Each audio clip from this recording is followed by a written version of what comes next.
Et ben voilà, ça sera pas pour aujourd'hui. Je m'apprêtais à me moquer du FC Barcelone, mais ils m'ont calmé. Ils m'ont calmé. Même face à une division 3, on n'est pas tranquille. La honte. Et pourtant, c'était très bien parti. On avait beaucoup de réussite. Les 3 buts du Real Madrid sont des buts avec beaucoup de chance. J'allais dire que contrairement au FC Barcelone hier, nous au moins, on n'a pas attendu 75 minutes pour marquer le premier but. Sauf que nous là, aujourd'hui, c'est encore pire. On a encaissé 2 buts. 2 buts face à Talavera. Le premier but c'est sur penalty, un penalty douteux avec la VAR ça passe pas. Le deuxième but sur un CSC, encore une fois Kylian Mbappé à l'origine. Et le troisième but c'est pareil, Mbappé fait un tir à distance devant la surface, le gardien fait un mauvais arrêt, ça rentre. C'était que des buts comme ça, Talavera eux, leur premier but, regardez comment c'était construit. Sur une magnifique action sur le côté droit, il fait un centre à ras de terre qui vient passer devant toute la défense du Real Madrid. Et son coéquipier met le ballon dedans. Et leur deuxième but c'est sur un coup franc qui vient taper la barre et leur attaquant termine le boulot. Même là on n'est pas tranquille. Il y a bien un joueur qui m'a fait plaisir aujourd'hui les amis, c'est tout simplement Endrick. Aujourd'hui encore une fois, c'est tellement injuste. Rares sont les matchs d'Endrick avec le Real Madrid où il n'est pas bon. Même si oui aujourd'hui c'était face à une division 3, mais quand même.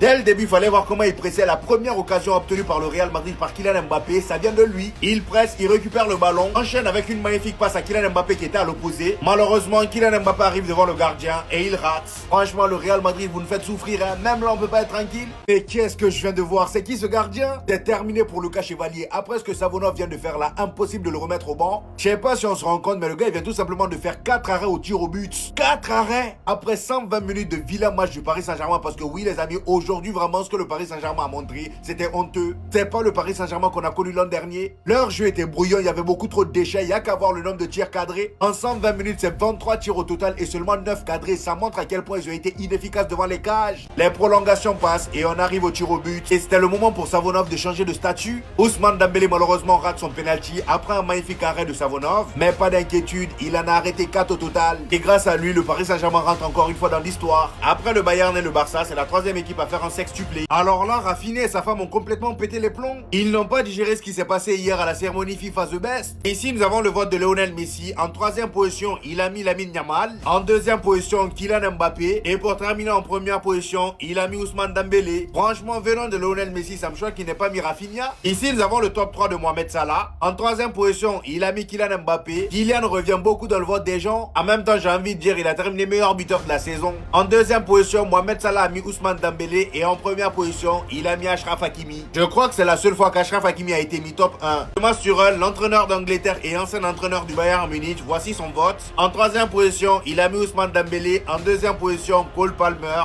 Waouh. Et en 1re position, Harry Kane. Frauduleux jusqu'au bout. Franchement, Tourelle, t'es pas sérieux? Bref, comme vous pouvez le voir, la saison de Rafinha est passée sous le nez de tout le monde. À part Carlo Ancelotti, il n'y a personne qui l'a respecté. Raison d'ailleurs pour laquelle sa femme était complètement furieuse en story Instagram. En le 11, ils ont quand même osé mettre Jude Bellingham et Cole Palmer sans mettre Rafinha. Et la femme de Rafinha a tout simplement écrit: Rafinha est un joueur de basket, il ne se cache même plus. Et franchement, les gars, je suis totalement d'accord avec elle. C'est un manque de respect total. Officiel, Manchester United serait prêt à investir 25 millions d'euros pour recruter Godwill Chubushouk, le gardien de but sud-soudanais de 20 ans.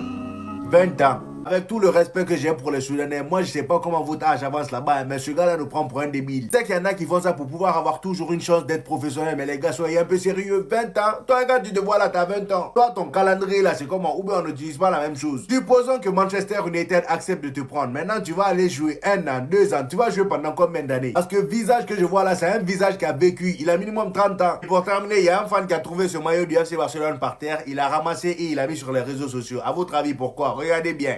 Il y a un truc qui cloche. Regardez bien, parce que là, j'ai comme l'impression que c'est un maillot qui vient du futur. Hein. C'est impossible que ce soit un maillot du présent ou même dans le futur proche. Parce que 15 Ligues des Champions que je vois sur le bras, là, ça vient d'où? Peut-être que dans le futur, la forme du trophée de Copa del Rey va ressembler à celle de la Ligue des Champions. On ne sait pas. Sûrement, c'est ce qu'ils ont mis sur les bras, là. Le fils de Lionel Messi est en train de suivre les traces de son père. Avant ça, les amis, j'ai une très bonne nouvelle pour les Barcelonais. Enfin, pour certains. Selon le média Marca, Ronald Araujo va bientôt faire son retour avec le FC Barcelone. Je rappelle qu'il avait pris une pause pour aller se ressourcer mentalement en Israël. On a dit que Ronald Araujo reprendra l'entraînement le 29 décembre, c'est-à-dire en fin d'année, avec en ligne de mire un retour dès le 3 janvier face à l'Espagnol Barcelone. Voilà, clairement, je pense que ça pourrait faire le bonheur de certains Barcelonais. Toujours avec le FC Barcelone, les amis, je trouve qu'on parle pas assez de cette dame-là. Oui, c'est vrai qu'en tant que mec, on s'en fout un peu du football féminin, mais parlons de celle-là, s'il vous plaît. Aitana Bonmati est tout simplement la meilleure joueuse de football féminin actuellement. Elle a tout simplement remporté 3 ballons d'or consécutifs, 2023, 2024 et 2025. Et c'est pas fini. Le trophée FIFA The Best également, pareil.